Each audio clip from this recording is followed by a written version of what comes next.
Good morning. With the help of Hashem, we are learning Yerushalmi Trumais.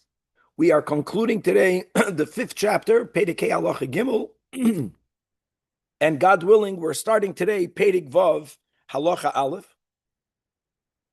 We're learning today Daf Nun Hey. We're dedicating this class L'Refuah Shalema to Levi Halevi Ben Leah, and we're going to be starting on top of Daf Nun Hey, Mamash on the top. Now we just learned in a brisa on Daf Nun Dalid Amid Beis regarding the case that when you have a saw of truma that fell into less than 100 of chulin, so you have meduma, the grain falling into grain, but the case was that the chulin wheat is of a higher grade than the truma wheat.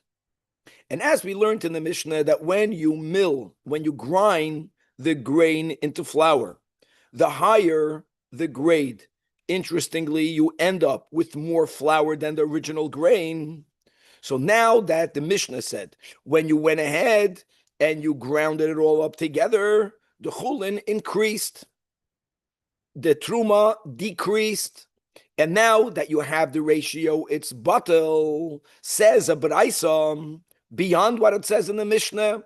The Mishnah is speaking about once you did it. The braisa says, af toichen hu batchila, that lechatchila you are allowed to grind it, knowing that that act is going to nullify the truma. The challenge is that we also have in our Mishnah the rule of ein mevatlin iser lechatchila. Why would you be allowed to do it? So we're starting today's daf by learning two approaches. It's based on the same idea, but it's actually two different approaches in understanding the braisa, and we'll see a big nafkamina between these two approaches. We will also learn at the end of this Pedic that the rule that we have in the Mishnah, that whenever you're marbe, whenever you have a mixture that does not have enough in it to nullify the issue, in our case, you don't have enough chulin over the truma, that if you add to the chulin b'shoigeg, that's the general rule, then you're going to be mevatel it. However, if you added b'mezid, then there's a knas midrabanan and there won't be bittul. Even though our Mishnah is speaking about truma, the Gemara is going to emphasize that this rule is equal when it comes to all of the other prohibitions. We'll see the chiddush in that. And yes, I'll go back to the Avnei Miluyim. I got stuck in it in the last year, and I'll share what he says and how that applies to our sugya. And we're going to have what one might call some Yerushalmi Agadata leading to the end of the Pedic. The sixth chapter, Pedic Vav, chapter Ha'oichel Truma Shoigeg, we're going to learn primarily today the Mishnah. The Mishnah teaches us the one basic rule, and that is that if a person eats Truma B'Shoigeg, a person who's a non-kohen, they are chayiv to pay keren v'choimish, aside of the Mishnah making it clear how we measure the choimish. We're going to have some very interesting rules, primarily that the keren and the choimish has to be paid from chulin. On the other hand, it's imbued with the kedusha of truma.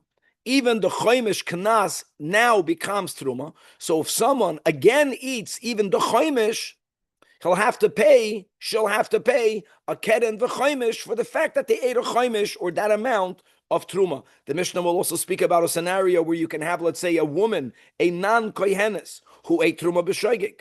Prior to her paying what she has to pay, she marries a kohen. What does she do over there? Bottom line will be is that the keren is a financial restitution. The choimish is a kapara, an atonement for the fact that one violated b'shoigeg eating truma, and we'll see how that will play out in the various scenarios of the Mishnah, actually to the point that we're going to see in the Mishnah that even if I'm not a kohen, if I ate up a kohen's truma and I have to pay keren v'choimish, I do not have to pay the choimish to the kohen whose truma I ate. I have to pay keren. The keren I have to pay to the owners. Again, it's a financial restitution. But really, the choimish can be paid to whoever I want. This will more or less be the shir today, the Daf Nun Hey, and let's start right away inside. So Daf Nun Hey Amud Aleph. So again, we had the braisa that emphasized that in the case where you had this mixture of different grades of grain, even though when the truma fell into the chulin, you didn't have the ratio of 1 to 100. But if and when you grind it, it's going to now create more chulin than truma, and therefore it's going to be nullified. So the Brisa says the words af toichen hu batchila, you can do so lachatchila. And the question is, the Gemara doesn't have to speak out the question, but it's a self-understood question. Is it not true that ein mevatlin is a lechatchila? Doesn't our Mishnah say explicitly that if you are marbe bechulin b'mezid, then it's not even effective? Why are here in this case? Why are you allowed to be toichen lechatchila? So the Gemara says approach number one is that our Mishnah L'chu'ura only follows the shita of Rabbi Yosi. Now, Rabbi Yosi is referring to a Tana that we find in the Mishnah in Arla. In Arla, just to know, Arla and Kilei HaKerem need a ratio of 200 to 1 for it to be nullified. On the other hand, even when you have such a ratio, if the Arla is mechuber lekarka, so if you have a mixture of trees, and you have 1,000 trees, that's not Arla, and one tree, that's Arla, but you forgot which one is which. So the rule is, since they're connected to the ground, it's not batal at all. It's never batal. Question now will be, are you allowed to harvest the fruits of the trees? What will happen when you harvest the fruits of the trees? Now it's no longer mechuber lekarka. It's very similar to our case. Again, in the scenario where you do have the ratio of 201. So over there we have in Mesechtas Arla that Rabbi Yosi Amar, in other words, the Tanakama holds that you're not a lechatchila allowed to harvest it. If someone knows that there's a problem here, that's the issue of you're not allowed to b'mezid do a bittul. However, Rabbi Yosi holds that even though you know there's a problem, and you know that the problem is going to get resolved when you harvest it, lechatchila you are allowed to harvest it. Now, why would Rabbi Yosi hold that lechatchila you are allowed to harvest it? So let me use the words darkoi bekach, because that's the way of the world. You plant, you have fruit. When the time of harvest comes, you harvest it. Independent, you're not harvesting it to be mevatel it. You're harvesting it because that's what people do. Now, the Chachamim argue with that. The Tanakama says, no, since if and when you know that you have one tree of Arla, and it's not batal because it's mechuber, so you're not allowed to harvest it. I got it. So approach number one is our Braisa follows the Tana Rabbi Yosi, but according to the Tanakama over there in Arla, you would not allow lechatchila to be toichen it, and it's the same logic. Darkei bekach. When you have grain, most people don't eat the grain. They mill it into flour. I'll go even further, that even the Tanakam over there in Arla would agree over here. Why is that? You see, guys, let me tell you the big difference between Arla and over here. Why here it's even more lenient. No one is allowed to eat Arla. No one is allowed to eat Kilei HaKerem. Over here, we're beginning with a case where you did not have the ratio of 100 to 1. Okay, so I cannot eat it because it's called meduma. A kohen is allowed to eat it. A kohen will eat it. The kohen is gonna mill it. In other words, here it's even better. This is really gewaldig. Look inside the Mara folder, the third from the top. The Rabbanan in Mesechtas Arla. Asya. The Moidu Rabbanan hache. Why? In other words, the general idea is darkei bekach. But there's a big difference. Here, since for a certain segment, which is for the kohanim of the Jewish people, you b'chlal don't have an issue. This is really great.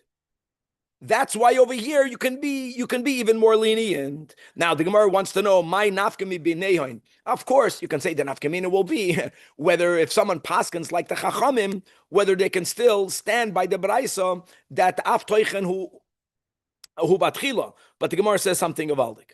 The nafkamina will be what happens in a case where you have kilei hakerem, and why are we saying kilei hakerem grain? Yeah, Danny got mixed with not truma grain. Kilei hakerem grain got mixed. Very simple. Truma grain that gets mixed with chulin when you don't have the ratio, yeah, it's mutter for kehana. Kilei hakerem grain that gets mixed if you don't have the ratio of 200 to 1, it's not mutter to anyone. Will the Braisa say in the same scenario where you have the not Kilei HaKerem is higher grade, the Kilei HaKerem is lower grade. If you'll grind it, you're going to hit the ratio of 200 to 1. What would the Tanakam and Arla hold? Tanakam and Arla will hold that you can't do that. But if you're going to say the svar of darkoi bekach, if the Braisa follows the svar of darkoi bekach, then even in the case of kili akerem, again, people go from grain to flour. Al date the Rabbi Yosi, if the Braisa is based on Rabbi Yosi, even by the case of kili akerem, then toichenu matir. But if you're telling me that this Braisa even follows the Chachamim, and the reason why you are allowed to be toichen lechatchila is because kohanim do it, well, according to the Rabbanan, eno toichenu matir. No one is allowed to eat kili akerem if it doesn't have the ratio of 201. Okay, this is great. Now moving on to the bigger picture. The Mishnah says, in the general case, that whenever you have a mixture, let's say by Truma, you have to have the ratio of 100 to 1. So you have one saw that fell into 99. You don't have the ratio. So the Mishnah gave you the rule that if after you already paskin meduma doesn't, you're not stuck with meduma forever. If later someone added more chulin, so the Mishnah just emphasized that it had to happen b'shoigeg. In shoigeg, then the whole thing becomes permitted. But if someone added whatever was needed to hit the ratio, b'mezid, then there's a penalty that it's not going to be okay. So says the Gemara, Rababo b'shem Rabbi Yechanan, even though our Mishnah spoke about Truma, it's true regarding all else. Kol hoisurim, shiriba aleim, we say, b'shoigeg muter, u'b'mezid aser. So the Gemara asks, what's the chiddush of Rabbi Yechanan? V'loi masnisi, is it not what we learned in our Mishnah? The Mishnah says, b'shoigeg muter b'mezid asur. No, it's Michael Mashmal on Rabbi Yechanan. So the Gemara says, no. Masnisa, our Mishnah is speaking about Truma. And therefore, asa meimar lach, that means Rabbi Yechanan is coming to tell you, afilu shar kol advarim, even when it comes to all the other prohibitions, then what? They have to know how to learn the Gemara. There's a chiddush. Now you can learn the chiddush in either direction. Either the chiddush is, look inside the Pnei Moshe in the medium lines, right? 3 lines under the Gemara. Second to last medium line in the Pnei Moshe. That omeshani masnisa betruma. And that. Umau the tema truma the chamira the isba oven misa lezarim.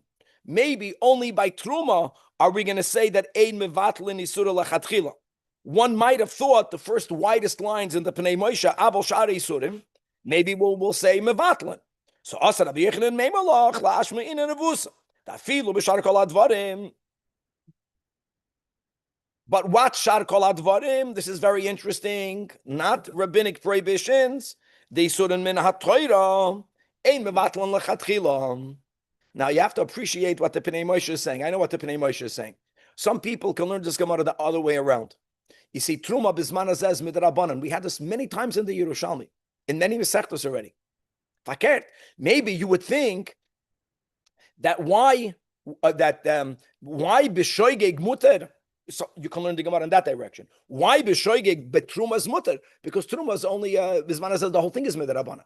Maybe by Yisudei Torah, if you had a mixture and you didn't have the ratio, even if you added the ratio of the heter more than the asur, maybe even b'shoigeg would be asur. Maybe. In other words, you could have learned the Gemara, the Michael Mashmalan, in the opposite direction.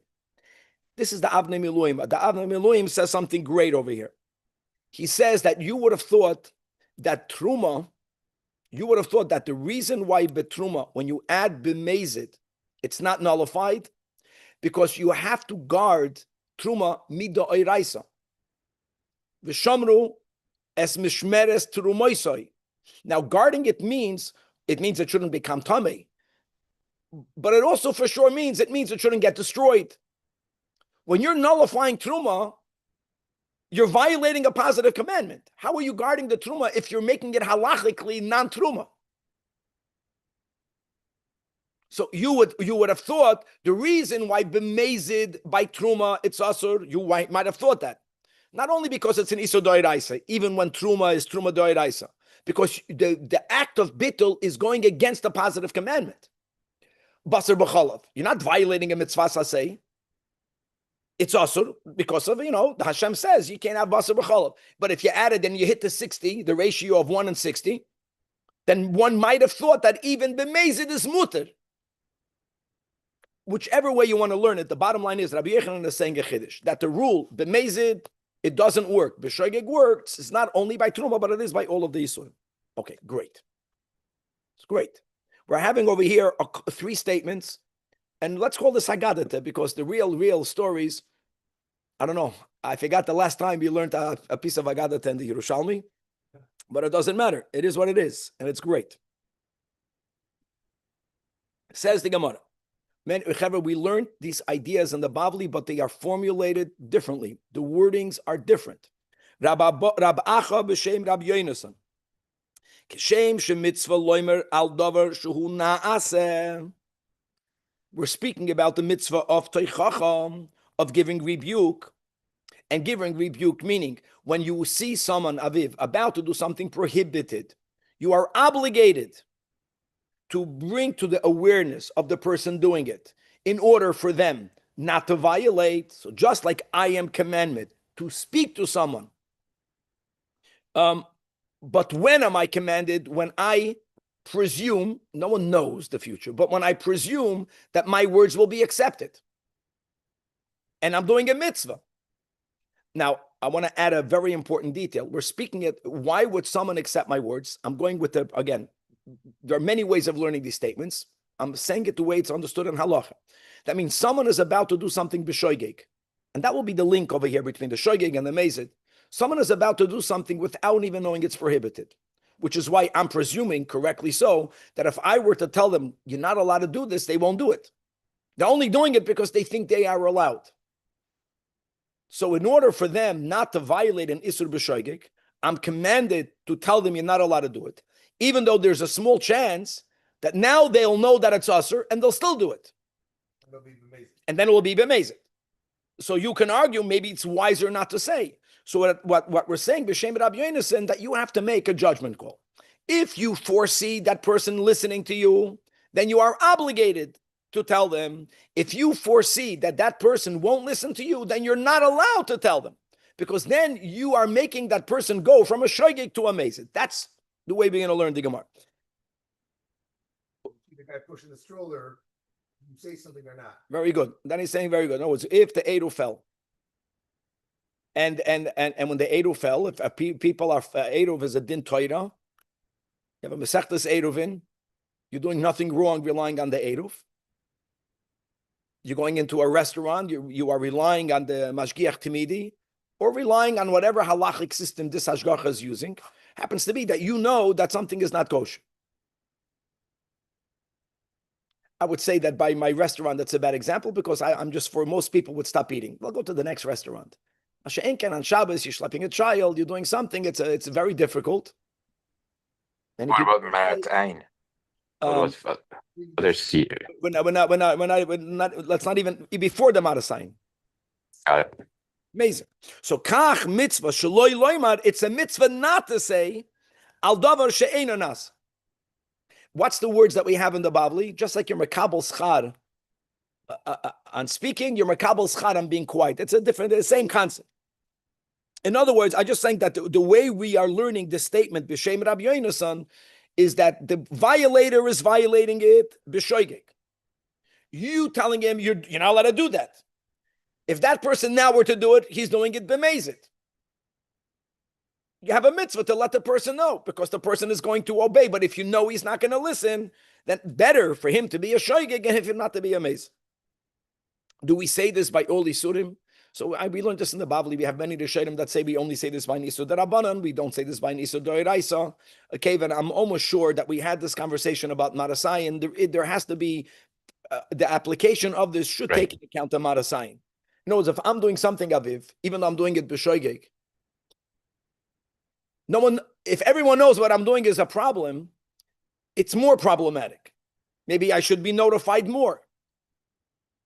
So there's a lot of nuance that we have to add to this, but the rule is shoigeg mezid, that at times you have a mitzvah to tell a person you're sinning, and sometimes you have a mitzvah not to tell the person you're sinning, at least for the person to be violating it b'shoigeg. Next statement. Amar Rabbi Lazar, kishem she'asur l'tayres hatamei kach asur l'tameis hatohar. That's clear, right? If something is tamei, and you say it's a tahar, terrible thing. If you're in the position of rendering halachic rulings, what happens if it's in the other direction? Now, the other direction means not that if you know for sure it's tahar, you would not say tamei. something began tahar, there is a kshayla, and I can go and really do my due diligence all the way and find out the halacha, or my attitude can be, listen, I'm just going to pasken l'chumra. So it's a win-win. No one will do anything wrong. No harm done. You're not allowed to do it. Kishem kach. Just as you going ahead and you paskening that's about something that's tummy, that it's started. You understand the severity? You're making people sin. The same, it's gavaldik, is if something you have a doubt, if you have a suffix, and if you're going to say, well, let me just go be machmer, you're doing the same sin. Why are you doing the same sin? What's the kishem? Because the reason why we are here is to elevate this world. And even though something that's taka connected to shalosh haklipas hatameas, the way you elevated it is by denying it. But most things are elevated directly by using it for a mitzvah. When someone paskens, this is asur or this is tameh, then an item that should have been used in the service of God was denied its very purpose. You're not allowed to do that. So you're not allowed to be machmer. Now, if you don't know, Aviv, of course be machmer. If I don't know. Speaking about someone, if they would make the extra effort, they would know. So don't have the attitude, no harm is happening. I'm going to be machmer. That's harm. If something is permitted and you say it's asur, you killed it. Could have Wait, been don't we do that with Pesach all the time? No, that's different. See, it's very different, Kevan. When I know that something is permitted, I'm not paskening that it's prohibited. I want to be machmer, that's one thing. Versus a Rav who's rendering a ruling, he's being asked, is this permitted or prohibited? Big difference if the Rav says it's permitted.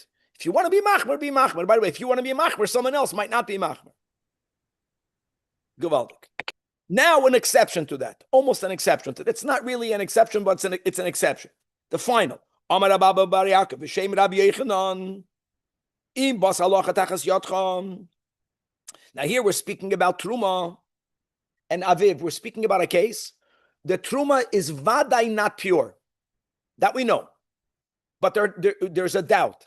Either it's, let's say, Tamei Vadai.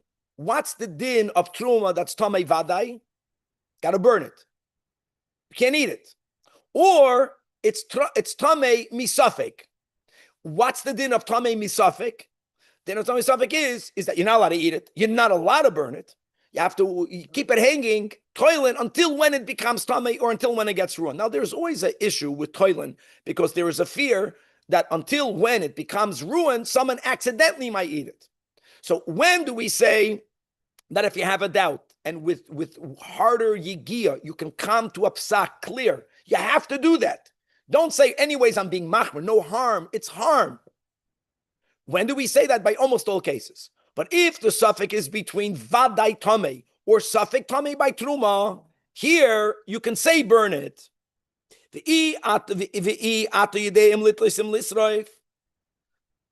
lo'olam havirotz achar asreifa yosin menataliyah. And how do I know that burning something that's holy is almost an ideal outcome? Because there is no carbon that is holier, or actually to be literal, that is more beloved to God, more than the 5 chatois karbanos, whose bloods are offered inside the azara. As a rule, all of the karbanos' bloods are applied on the outer altar. There are 5 exceptions: the par kohen Mashiach, the par helam davar tzibur, the seir avodah zara, that are all very similar. There was some halachic ruling that was given erroneously, without going into the details. And part of the kapara is to bring either the part or the side. And then on Yom Kippur, the part of the side of Yom Kippur that we read about in the avodah. All of these bloods from Yom Kippur, they are also put lefnai v'lefnim, but they are also thrown against the paroiches, and they are put right on the mizbeach hapnimi. And their big rule is that any carbon whose blood is applied in the inner sanctuary, none of its meat is eaten by the koyanim. All of it is burnt. So actually, a carbon that has more kedusha, instead of the kohanim eating it, the carbon is burnt. Vehein b'sreifa. I know that. Just read the words and look inside. Look inside the Rash Cirilio, the end, 3-4 lines, left column in the bottom. Veheim b'sreifa ubeperek b'mem adlike in omrinon. Kishem shemitzvah lisrev es hakochim kach mitzvah lisrev es hatruma. Ubenesh psach mefarish the sreifa es kochim dafke b'yoyim sorfen v'loy b'layla. All of this he's pointing out is that we find that when it comes to holy articles, burning it itself is a mitzvah. So what was my Hasidic beard over here? Is that when you're saying something is tamei, you're not allowing for it to get elevated. You're being doichet. And that's a sin. Just like using klipa is a sin, not using klipas noiga when you could have is also a sin. Burning kachim is an elevation. You're doing the mitzvah. So here you can go ahead and paskin to burn it. However, Rabbi Yossi Boyi danin davar she'ei mitzvasei lechein midavar shemitzvasei lechein. When God says the mitzvah is to burn it by all of these 5 karbanos, then I'm saying correct that the burning of these parim or the seidim, they elevate it. You're not ruining it. You're not being doichet. You're not saying that shiviras and zel takonos, and you're elevating the chayes aliki by burning it. Masha'enkein, burning truma is not a mitzvah. Burning truma is not a mitzvah. Burning truma is since you're not allowed to eat it. Elama, you can use it. So since it's not a mitzvah, you can't compare one case to the other. That's what Rabbi Yossi says. But what does what do we say b'shem Rabbi Yochanan? That it is okay. I'll tell you why it's okay. Because again, al pi Chasidus, when you burn truma tameya, and you're not burning it to destroy it. It's mutar bahana. You're taking oil and you're burning it and you're using it for fuel. You're taking bread, you're throwing it in the fireplace, and you're using its warmth to warm up food. That's called elevating. Anyways, you can't eat it. In other words, we're speaking about a scenario where vaday it's not tohira. If it's maybe tohira, that was Rabbi Lazar, that you have to make sure kach asur l'tamei sator. Now, by the way, if you don't know, you don't know. If you don't know, you don't know. You're never going to say, well, let me err on the side of, let me elevate it. We don't say that. We always err on the side of caution, which would means not to eat it. But don't be quick in being machmer. Do everything you could to be able to use everything la'avodas Hashem. And he says that burning truma, when anyways it may not be eaten, it's like a win-win. Toilin has the disadvantage someone might eat it. And by the way, when toilin until when it becomes tamei vade, then what will you do? Then you'll burn it. So burn it. Even though you're right, it's not a mitzvah. It's almost like the machloikas between Rabbi Yossi and Rabbi Yochanan is how much do we value kol masecha l'shem shamayim. In other words, we have in Yiddishkeit, you have mitzvahs, you have avedas, and then you have the in-between. Rabbi Yochanan holds that the in-between, when you use the in-between la'avodas Hashem, it's mitzvah-like. And Rabbi Yossi says, no, it's not the same. And at that we say, Hadran Allah saw Truma, which was really Perek Taruvas, and God willing, we're going to start right now. The 6th chapter. All right, this is really great. And even though it's a big mazel tov for all the people over here, it was a hard Perek, Chevra. And it's a Perek that really Hadran Allah that we should come back and learn because it's really awesome. And we're going to learn now that this Amud Afnun Hayamad base is going to be a relatively easy Amud. There's one rule, the rule of Keren V'Chaimish. Let me say the following. Chevron Parshas Emoy, it says, the ish ki yoichal kodesh. The word kodesh, as we have not only here, but in other times, at times, generally kodesh refers to sacrificial meat. Kachin. Sometimes truma is kodesh. Truma is kodesh in this pasuk. And just to put a record that we're not only speaking about truma gedoyla, we're speaking kodesh here means, chaver, it's simple, nu dinim. Truma gedoyla, truma smaiser is chala and bikurim. I know we mentioned this, we just never grouped them together. All of these 4 items are to be called truma, and they are kodesh, and the Torah writes explicitly, the ish ki yoichal kodesh bishgaga, the yosaf chamishisoy olav. He should add chamishisoy olav. And by the way, the word olav is superfluous, and that's going to be the final thing we'll learn today. how Chazal from the word olav understand that the fifth is not a fifth of the keren, but it's a fifth after you added the knas. So if the value aviv of what I ate bishgaga was $100, what's a fifth of $100? 20. But when the Torah says add the chamishisai olav, of course on it, add a fifth. No one says add a fifth on it. Add a fifth. Add a fifth on it means that add something that after you added it, it is a fifth. How much would that be? 25. If I add 25, how much is 25 from 125? There's 4 25s and 100. So 120, 25, in the Bavli, we use the word milabar, like braisa, outside. Add a fifth from the outside. A fifth from the inside means I ate $100 worth, 100. So a fifth from the 100, from the principal, from the inner. We're saying, no. It has to be a fifth, which includes it. A fifth from it.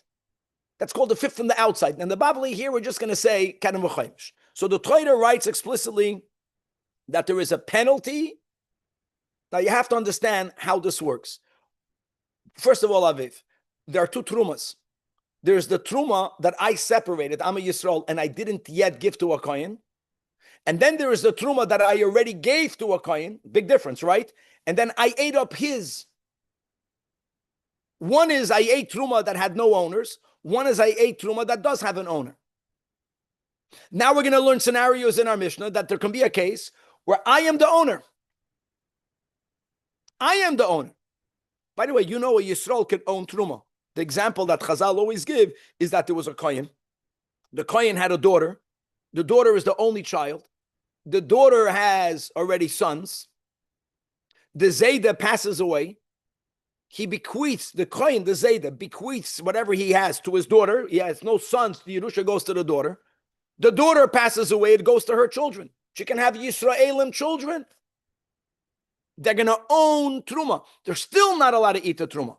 So to make it clear that there is a financial restitution component, which sometimes will not be relevant. And the fifth is not about finances. The fifth is a kapara.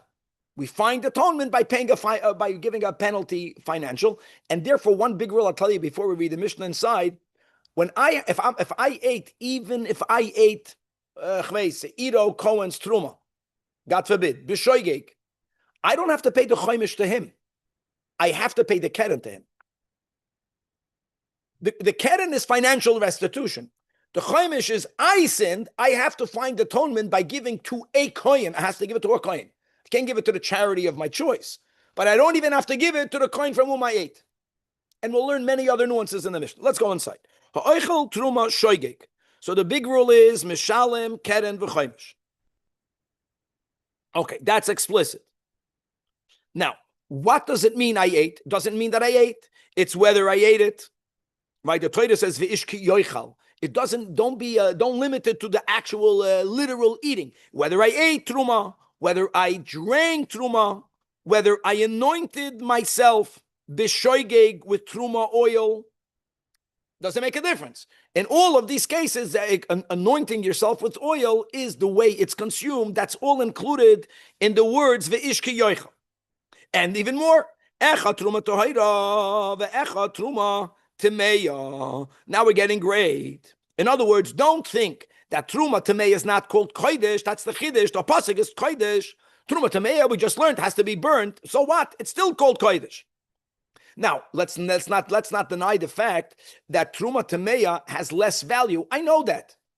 Okay, so the keren v'chaimish will be a lower number, but I have to pay back a keren v'chaimish. In all cases, mishalem chaimish. And now, v'chaimish chumsha. V'chaimish chumsha means, this is very important, even though, I think the Mishnah is going to say it in the next line, even though the payment of keren v'chaimish must come from chulin, may never come from truma. It's coming from chulin. Nevertheless, the moment I use it as payment for keren and chaimish, it becomes imbued with the kedusha of truma mide oiraisa. It becomes truma, and therefore, if someone ate the penalty keren or the penalty chaimish or both, they have to pay for all of it another keren v'chaimish. The ish ki yoichal kodesh. This is the Torah, the pasuk means even the chaimish is called kodesh. So on the chaimish, you're going to pay a new chaimish. Instead of you saying, okay, maybe Mela the keren, made up for. But the chaimish is not a kapara money. Does it actually happen? Like, is it designation, or is it when he hands it to the L'chayda by the designation. L'chayda, even though we didn't learn the Gemara yet, but I think by the designation. The Levi is not like that. Right? No kedusha into Completely contrary to my sedation, even though there's a machlekes tanoim that we learned somewhere when. We paskin that my sedition has no kedusha, it's only financial. Okay.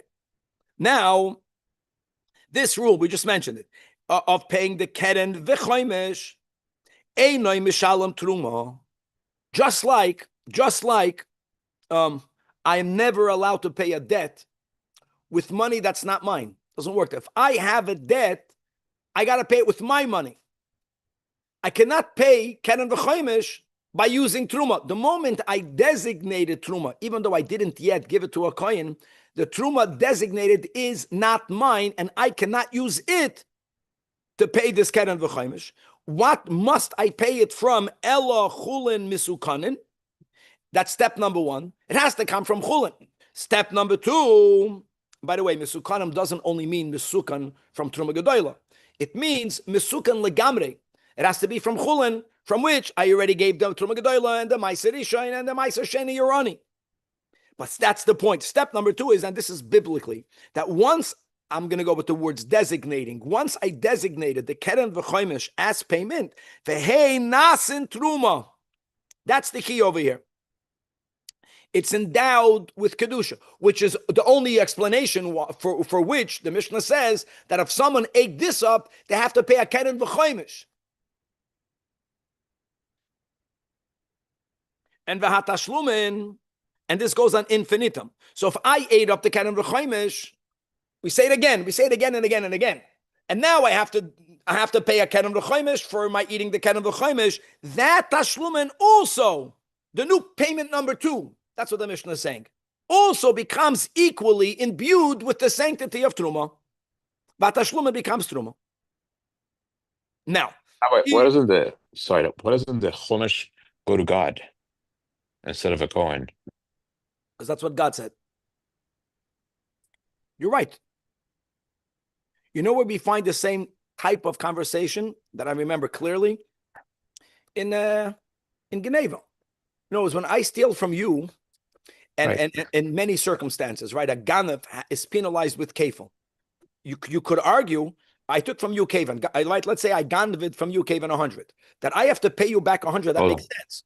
But I have to pay 200. I know why. I have to pay 200 because God is giving me a punishment. But if God would have told me that the second 100 I should give to the Beis HaMikdash, it would have been equally a punishment for me. Same logic. But the Torah doesn't say that. The only difference is that when I steal from you, I have to give you the kefil. And as we'll see in our Mishnah, the choimish I don't have to give to the kohen from whom I ate. I have to give it to a kohen. But let's keep on going with the Mishnah. Thank you. Now, im ratzah kohen limchol. This is important. It's amazing. Now, the Mishnah is saying, not only can he not forgive the choimish, this is important. As we just explained, the choimish is my kapara. The kohen cannot even forgive the keren. Einoi moichel. Okay. And why do we say that? Aviv, why don't we say that at least the keren, the kohen should be moichel? The Mishnah is saying it because if the keren would not have been imbued with truma sanctity, then we can argue it's pure financial. The fact that the Torah imbues the keren payment with truma sanctity, it means that it's not just dinah de mamayna. If it would be purely dinah de mamayna, if I owe the kohen $100, the kohen can be moichel. That's it. The fact, Danny, that when I designate it, it becomes imbued with kedushas truma, No kohen can be moich. It's truma that has to be given to a kohen. From the original truma, right? No, That's not. no, it doesn't. No, That's good. That's good. Doesn't go back. Correct. Now let's go to the following case. You have a woman. She's not a bas kohen. That means that prior to her marrying a kohen, she's not allowed to eat truma. Prior to her marrying a kohen, she ate truma b'shoigig. Prior to her paying the keren v'choimish, she now married a kohen. What do you think? It's a great case. Says the Mishnah, bas kohen she'achla truma. I'm sorry, thank you, bas Yisrael, that she ate truma. That act triggers a chiyuv keren v'choimish. V'achar kach nises lekohen. I don't care if she was what the goyim called engaged, not engaged, doesn't make a difference. She ate it. She didn't do anything yet. She got married to a kohen, and she finds out now, I'm giving you the cleanest case. Last year when you ate that, that was truma. But now in other words, if she would have had the status then as she has now, what she did wasn't even anything wrong. So im truma shaloi zacha ba koyin achla. Here, finally, we're making a differentiation between whether she ate truma that was already gifted to a koyin, or whether she ate truma that was only separated by its owner and not yet given to a koyin. This is the first time you're learning of such an afkeminam. This is really great. So if she ate truma that was not yet given to anyone, yes, it was separated. This is great. So we already said the eater is chayiv to pay a keren v'choimish, but to which kohen? If I ate up aviv, if you would be a kohen, if I ate up your truma, the keren I have to give to you. If I ate up truma that was not yet given to any kohen, to whom do I have to give the keren? Because the owner doesn't own it. Even though you have to assume that's not his. So we're saying then you get to give it to whoever you want. So you know to whom she can give it to? She can give it to herself. No, that means her husband. That means that she separates chulin and she declares this is in payment of the keren. We'll get to the choimish in a moment. And that she can eat. Mishalem and the choimish. I'm sorry, keren and the choimish. Mishalem is keren v'choimish la'atzma. Great. In other words, she has a chiyuv. She's fulfilling your chiyuv. She has to give it to any kohen. She can give it to her husband, which means to herself. And if it's a normal household, she doesn't even have to tell him. That's the understanding. Now, but if she ate truma before her getting married to a kohen, but she ate it from the recipient, and that's based on the rule that we have to remember. The keren has to be returned to the recipient, who cannot be moichelet, but it has to go to the owner. The choimish, I get to pick to whom to give it to. So the keren shall have to give. So mishalem keren leba'alim, and even over here, the choimish she gets to keep. Mipnei sha'amru ha'oichel truma shoygeg mishalem keren leba'alim, if there are ba'alim. V'hachoimish lemisha yirtza. End of Mishnah. Now we have a minute to have one more line. And the point the Gemara makes over here, we have the same thing in the Bavli. Different lemudim. How do you know that a choimish means 25? If I ate something worth of 100 and you hear the word fifth, most people would say a fifth means 20. And we're saying no, it's a fifth milabad. Based on what? So says the Gemara when it says ksiv ish ksiv ish kiyoichal kodesh b'shgaga v'yosef chamishi soy. So the Pnei Moshe is the one that emphasizes the Pnei Moshe 8 lines before the bottom of the Amid. The word is olav. The word olav is superfluous. The Torah could have written v'yosef chamishisoi. Olav on it. That's where you say sheyehu v'chumshoi chamisha. How do you get to the fifth? Add it and now cheshbon and see how much is the addition vis-a-vis the total. So if I ate $100 worth, the choimish here will be $25. We'll stop over here, and God willing, to be continued. I have to do truma. I have to